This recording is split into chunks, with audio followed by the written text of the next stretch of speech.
Welcome back, Husker Nation. Big win for the Huskers on the road Saturday at USC. 82-67, the Huskers pulled it out. It was a tough first half, turning it over the ball too much. USC was hitting shots. Chad Baker-Mazar is a good player, although he's soft. It's a good thing he got hurt. But, man, I was close with my prediction. I was 4 points off. I predicted 79-68 Huskers. I was close. All right, let's get into game reactions. Sanford continues his impressive play. 32 points, 6 rebounds, 2 assists. He was 12 of 21 from the field and 5 of 10 from downtown. I love that 4-point play he got. I think it was probably the second to last 3 he hit. Drained it and hit the free throw. He's been unbelievable. He's going to be first team All Big Ten this season. Frager played another outstanding game. I love to see the improvement from him since his injury. He looks back to 100%. He's bouncing around.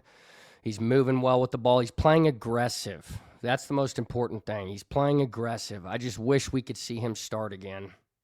With that being said, I thought Berke Buchtengel played his best game in probably almost 2 months. 9 points, 6 rebounds, 4 assists. He was playing great on the defensive end. He was taking more shots, took 7 shots, and he was 4 of 7. After halftime, Rank was driving me and probably everybody nuts in that first half. He was going up too weak with the ball. He was getting shots blocked, missing easy layups. I heard Fred Hoiberg got after him at halftime, and it clearly worked because he finally dunked in the second half. The one-hand slam, baby. That was awesome. The bench went nuts. He played better in the second half, and we need him to continue playing like that. The Huskers moved to 25-4, 14-4 in conference. We're now in a tie with Michigan State for second in the Big Ten. We're in a great spot to win out and get the triple bye in the Big Ten tournament. We need Rank and Berke to keep playing like this, especially in the NCAA tournament. They were aggressive, they were tenacious, and they owned the glass. And we'll show more details on that. Let's get into the team stats. So USC outshot us from the field, 45% for USC, 44% for Nebraska. But, man, it was the three-point shooting that gave us a clear advantage. Nebraska shot 35% from 3, USC just 19%. I don't think they hit a 3 in the second half, USC. When Baker-Mazara went out, it really hurt their scoring ability. Free throws, Nebraska shot more free throws, 15 attempts, 93%, just missing 1. That's excellent. USC did have the edge slightly. They were 17 of 18. They're one of the best in the country at getting to the free throw line. So for them only having 18 shots at the line, I think that's really good. Really good job by Nebraska. Rebounds, I was worried about this. Nebraska dominated the glass. 41 rebounds for Nebraska to 25 for USC. And look at the offensive boards. 18 for Nebraska to 5 for USC. That was one of my big worries coming into this game, was USC would get a ton of second chance points and win the battle on the glass, and they didn't. We also had 23 defensive rebounds to their 20, so an excellent job by the whole team crashing the boards and preventing USC from getting second chance points. Assists, Nebraska had 20 to USC's 17. Nebraska won the turnover margin again. 9 steals for Nebraska to 5 for USC. Total turnovers, USC had 14, Nebraska had 12. And once again, we see Nebraska doing a great job converting turnovers to points. Points off turnovers, Nebraska 19 to USC's 12. So that was great. And then points in the paint, 42 for Nebraska to 32 for USC. So we dominated the glass, we won the turnover battle, and we outshot them significantly from three-point. Let's get into the box score. Hang on, it's kind of cutting off. Let me get rid of the ticker. There we go. Okay, so again, highlighted the good, circled in red the bad. Berke Buchtengel, I thought he played great. 9 points. He was 4 of 7 from the field. He hit his one and only free throw, but he also had 6 rebounds and 4 assists and 3 steals that I didn't even highlight. So all around, he played a great game. I'm proud of him. Sanford, once again, leading us in scoring. Look at his numbers. 12 of 21 from the field, 50% from downtown, and 6 rebounds for him as well. Ranked Mass didn't play great, but he had a much better second half. He finished with 11 points, 6 rebounds, 3 assists. Hoiberg continues to do his thing, 5 rebounds, 7 points, 2 steals, but I'm disappointed in J-Law. He played terrible. 4 turnovers for him alone. He's just not shooting with any consistency like he did in the first, half of the season. He did have 7 assists and 3 rebounds, but he's just not playing consistent. 2 steps forward, 3 steps back.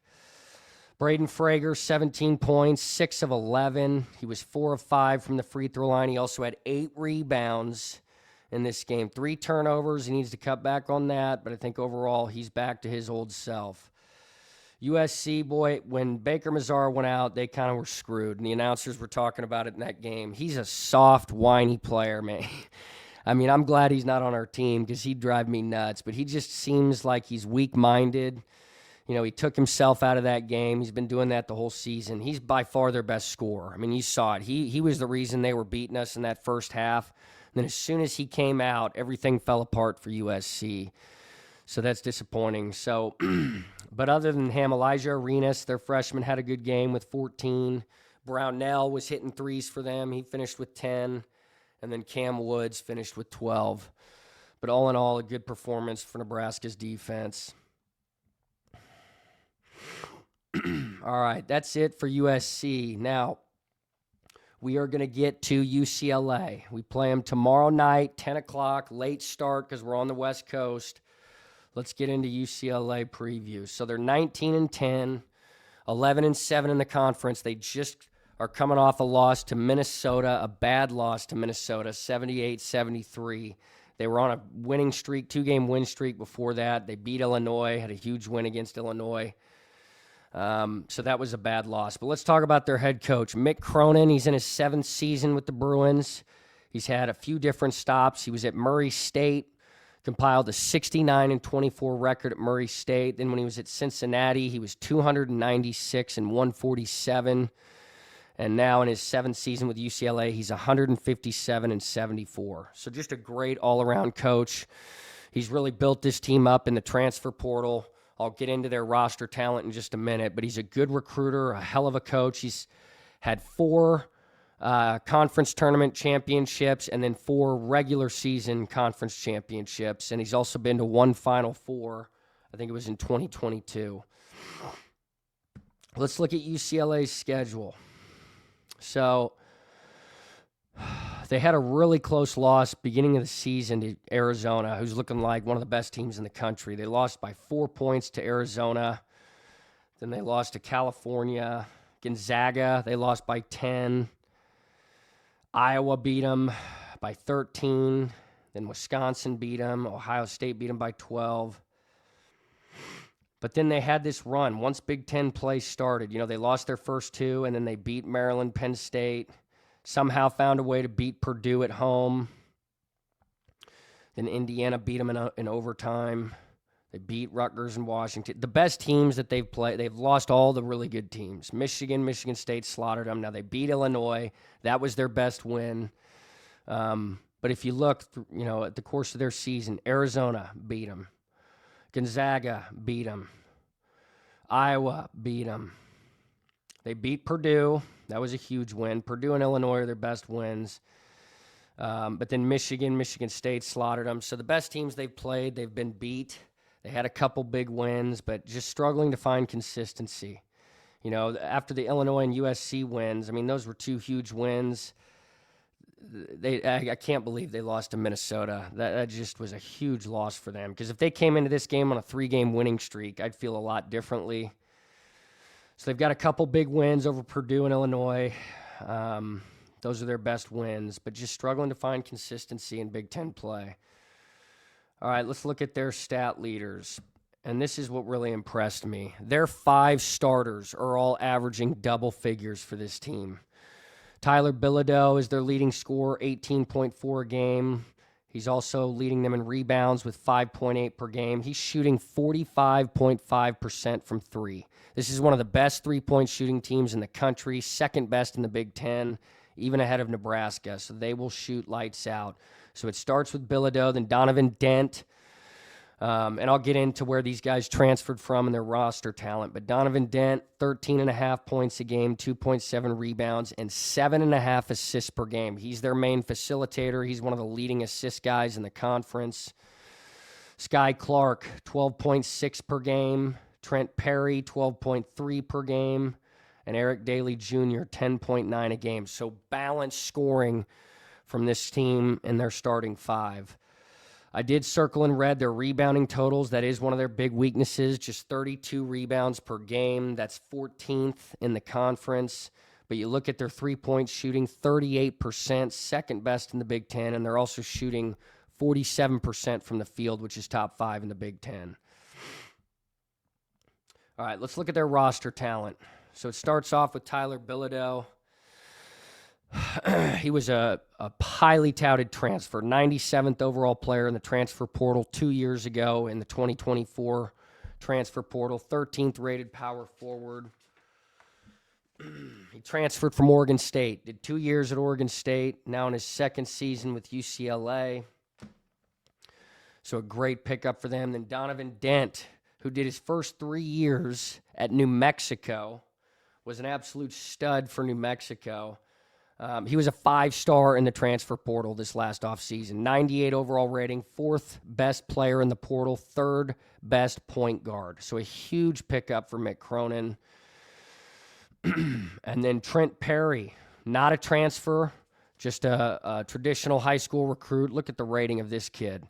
35th best player in the country, 4th rated point guard, 4th best player out of California. He was in the 24 class, so he's a sophomore. An outstanding player. And then Sky Clark. I'm just doing their starters, too. Sky Clark, another transfer. He started at Illinois. His freshman year was at Illinois, then transferred to Louisville for his sophomore season, now in his second year with UCLA. You see, he was the 89th overall player in the portal 2 years ago, 21st rated point guard.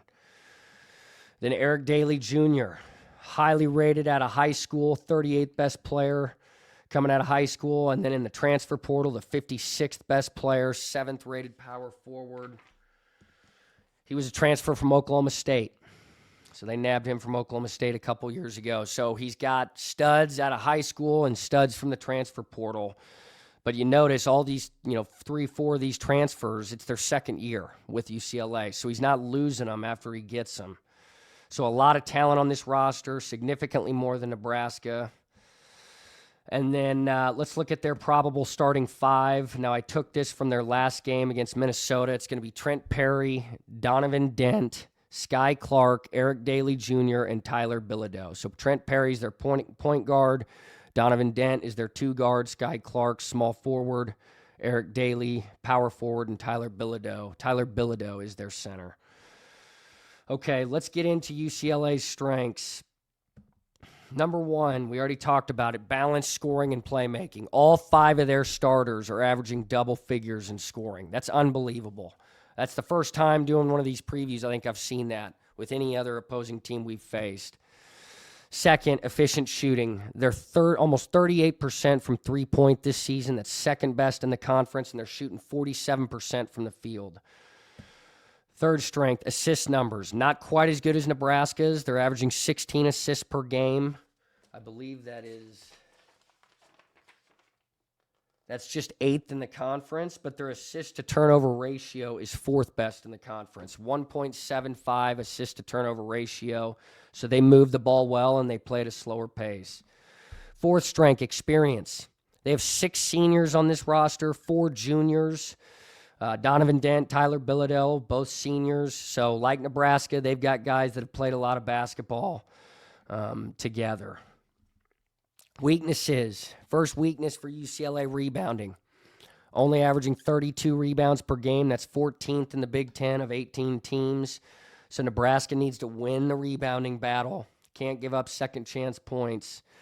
Second weakness, they're vulnerable to perimeter shooting, and they have paint defensive breakdowns. So for Nebraska, I think we need to continue attacking the paint, continue working to get to the free throw line like we did the last 3 or 4 games, and convert our open threes. We did against USC. When we have open threes, we've got to hit them. We know Sanford will, but everybody else, Rank, Frager, We got to hit them because they have breakdowns defensively. They give up a lot of open threes. They give up a lot of open looks in the paint. They're weak on defending the paint and defending the perimeter. Third weakness, offensive efficiency against strong defenses dips for them. So, like their games against Michigan State, Michigan, Iowa, games where they've gotten blown out, the Bruins struggled to move the basketball and score efficiently. So, Nebraska coming in with one of the best defenses in the country. We've got to play tight on-ball defense, force contested shots, not give up any easy looks to them. That's a big opportunity for us. So, let's move into Huskers' keys to victory. Number one, we did it against USC. That was great. We got to control the glass, win the rebounding battle. Every game, that's going to be huge for Nebraska. 2, we didn't play with defensive intensity in the first half against USC. I mean, as soon as Hoiberg came out of the game because he had 2 fouls, it was like everything fell apart. We can't just lean on Hoiberg's intensity on defense. It's got to be everybody. I thought in the second half against USC, we were playing much more intense. Everybody. We were forcing tough shots, blocking shots, getting turnovers. We need the whole team right out of the gate to play tight, intense defense. Not just Hoiberg. It's got to be everybody. I've been disappointed with Jamarcus Lawrence's defensive effort lately. He's got to pick it up. I mean, he's one of the quickest guys on our team, one of the fastest. We need everybody to play right out of the gate with that defensive intensity. Third, we've got to have efficient scoring runs. Nebraska's offense, we're averaging 78.6 points per game, can put pressure when they string stops and buckets together. You saw that against USC. Pretty much every game we've won this season, we have efficient scoring runs that we put together. Fourth key to the game, limit turnovers and extra shots. No uncharacteristic turnovers like in that first half against USC. We got to cut that shit out. UCLA's a better basketball team than USC, especially playing them on the road, and we've got to dominate the defensive glass. They can't have any second chance opportunities in this game. So with that being said, my game prediction, I think it's going to be a battle right down to the end. I see the Huskers pulling it out, 81-76. UCLA is a great three-point shooting team, especially back at home, coming off a tough loss. I think they're going to shoot well. I think this one's going to come down to the very end. I think the difference, Huskers will pull it out with defensive turnovers and transition points. I think that's going to be the key. The rebounding and the defense for Nebraska give us the edge in controlling the tempo. I think we'll win the rebounding battle, and I think our defense will force more turnovers than UCLA will, and I think ultimately that's the difference. But I think this is going to be a hell of a game right down to the wire, and the Huskers need to win it, baby. It's kind of a must-win for both teams right now.